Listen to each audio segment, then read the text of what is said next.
नमस्कार, स्वागत है आपका भारत मौसम विज्ञान विभाग के दैनिक मौसम परिचर्चा में। आज 29 सितंबर को हमारे दो कम दबाव के क्षेत्र बन चुके हैं।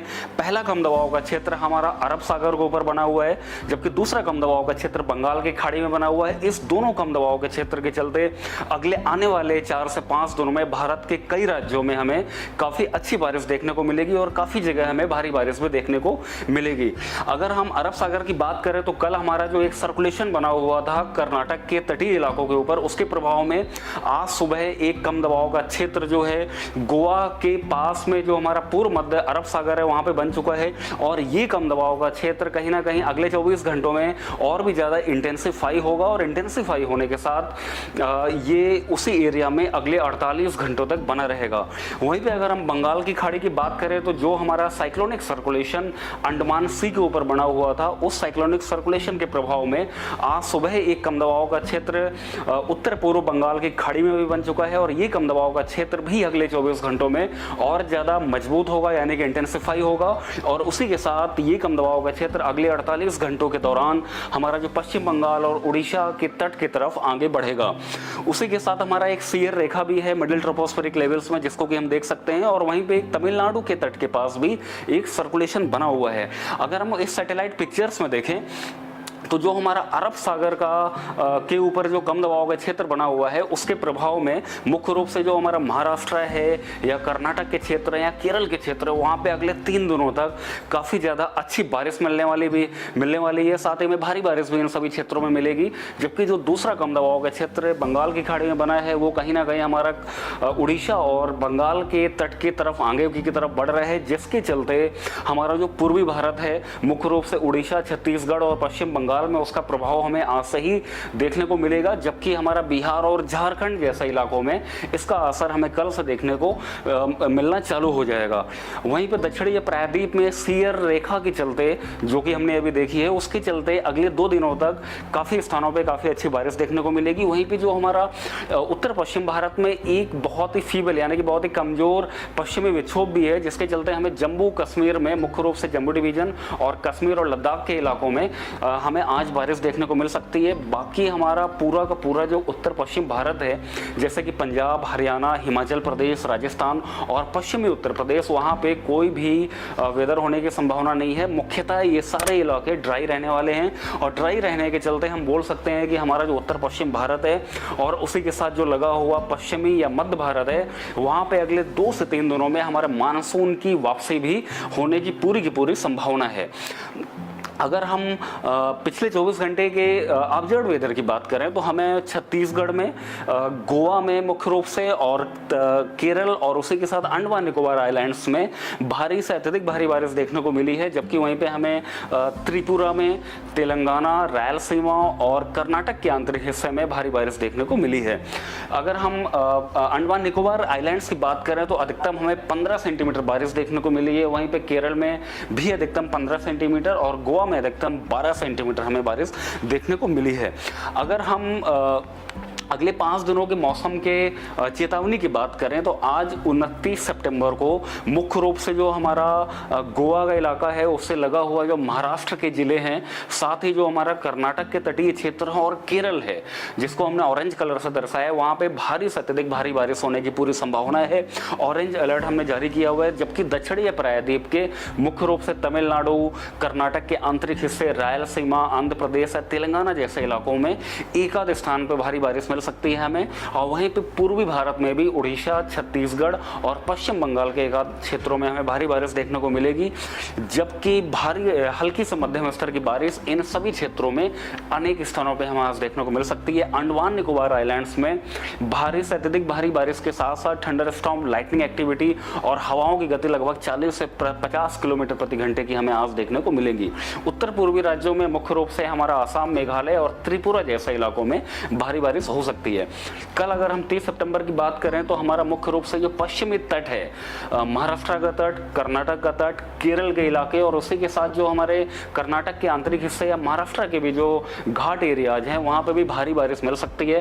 पूर्वी भारत में कल हमें उड़ीसा, पश्चिम बंगाल में भारी से अत्यधिक भारी बारिश और जबकि झारखंड और छत्तीसगढ़ में भारी बारिश देखने को मिलेगी। उत्तर पूर्वी राज्यों में असम, मेघालय, नागालैंड और मणिपुर में भारी बारिश हमें मिल सकती है। अंडमान निकोबार में भी भारी बारिश देखने को मिलेगी। कल 30 सितंबर के लिए मुख्य रूप से हमने उड़ीसा, पश्चिम बंगाल और गोवा और महाराष्ट्र, गोवा के आसपास के जो महाराष्ट्र के इलाके हैं वहाँ के लिए ऑरेंज अलर्ट जारी किया हुआ है। अगर हम 1 सितंबर की बात करें तो 1 सितंबर में दक्षिणी प्रायद्वीप के अधिकांश हिस्सों में बारिश में कमी होनी चालू हो जाएगी। हालांकि महाराष्ट्र के तटीय इलाकों में और उसके घाट एरियाज में, उसी के साथ कर्नाटक के तटीय इलाकों में और केरल के एक आध स्थान पर भारी बारिश हमें देखने को मिल सकती है। जबकि हमारा जो मुख्य वेदर है वो पूर्वी भारत में भी देखने को मिलेगा, जहाँ पे हमें उड़ीसा में भारी से अत्यधिक भारी बारिश, ऑरेंज अलर्ट हमने जारी किया हुआ है 1 अक्टूबर के लिए उड़ीसा के लिए। जबकि छत्तीसगढ़ और झारखंड और पश्चिम बंगाल के साथ साथ बिहार में भी भारी बारिश का दौर 1 अक्टूबर से चालू हो जाएगा।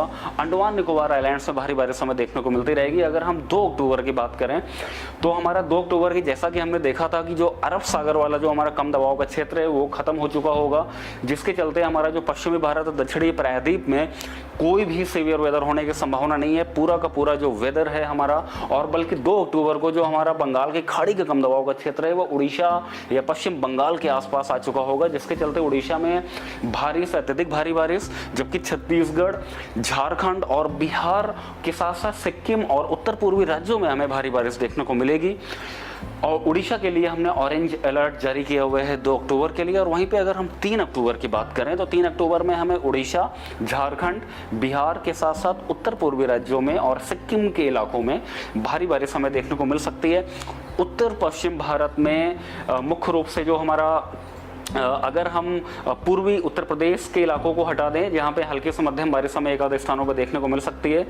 उत्तराखंड में हमें कहीं ना कहीं 30 सितंबर से लेकर के 3 अक्टूबर तक एक आध स्थानों पे हल्की स्तर की बारिश मिल सकती है। जम्मू कश्मीर में 29 और 30 सितंबर को। इसके अलावा बाकी सभी स्थानों में, जैसा कि हमारा राजस्थान हुआ, पंजाब, हरियाणा, दिल्ली, पश्चिमी उत्तर प्रदेश, हिमाचल प्रदेश, इन सारे इलाकों में मौसम मुख्यतः ड्राई रहेगा, यानी कि कोई भी बारिश होने की संभावना नहीं है। अगर हम मुख्य रूप से गोवा की बात करें तो वहाँ पे भारी से अत्यधिक भारी बारिश हमें अगले 2 दिनों तक देखने को मिलेगी और पिछले 24 घंटों में भी भारी से अधिक भारी बारिश दर्ज की गई है, जिसके चलते वहाँ पे कहीं ना कहीं निचले स्थानों में जल भराव की स्थिति पैदा हो सकती है। जल भराव की स्थिति होने के साथ साथ वहाँ पे ट्रैफिक वगैरह में जाम की स्थिति पैदा हो सकती है और वनरेबल स्ट्रक्चर्स में कोई नुकसान होने की संभावना बनी रहेगी। इसलिए हम आपको एडवाइस करते हैं कि अगले 2 दिनों तक मुख्य रूप से गोवा के इलाकों में मौसम संबंधित कोई भी अगर सरकारी दिशा निर्देश जारी किया गया है उसको आपको फॉलो करना है। और एक नज़र अगर हम फिशरमैन वार्निंग को देखें तो हमारा आज और कल मुख्य रूप से जो हमारा उत्तर पूर्व जो बंगाल की खाड़ी है, अंडमान जो सी है, उसी के साथ बंगाल की खाड़ी का जो दक्षिणी हिस्सा है जिसको हमने ग्रे कलर से दर्शाया है, वहाँ पे हमें स्क्वेली वेदर के साथ साथ लगभग 45 से 55 किलोमीटर प्रति घंटे की हवाएं देखने को मिलेंगी। इसलिए हम फिशरमैन भाइयों को एडवाइस करते हैं कि उन सभी इलाकों में उनको नहीं जाना चाहिए। वहीं पर अगर हम 1 अक्टूबर की बात करें तो 1 अक्टूबर में हमारा बंगाल की खाड़ी के दक्षिणी हिस्से के साथ साथ, जिसको ग्रे कलर से दर्शाया है, बंगाल की खाड़ी का पूर्वी हिस्सा भी, उसी के साथ साथ जो हमारा मुख्य रूप से पश्चिम बंगाल या उड़ीसा के उत्तरी हिस्से के जो तटीय इलाके हैं, यानी कि जो उत्तर पश्चिम बंगाल की खाड़ी, पश्चिम बंगाल और उड़ीसा के तटीय इलाके हैं, वहाँ पे भी हमें स्क्वेली वेदर 45 से 55 किलोमीटर प्रति घंटे की हवाएं देखने को मिलेंगी। इसलिए हम एडवाइस करते हैं कि 2 अक्टूबर को, मुख्य रूप से 1 अक्टूबर और 2 अक्टूबर को हमारा पश्चिम बंगाल उड़ीसा के तट के आसपास हमारे मछुआरे भाइयों को नहीं जाना चाहिए।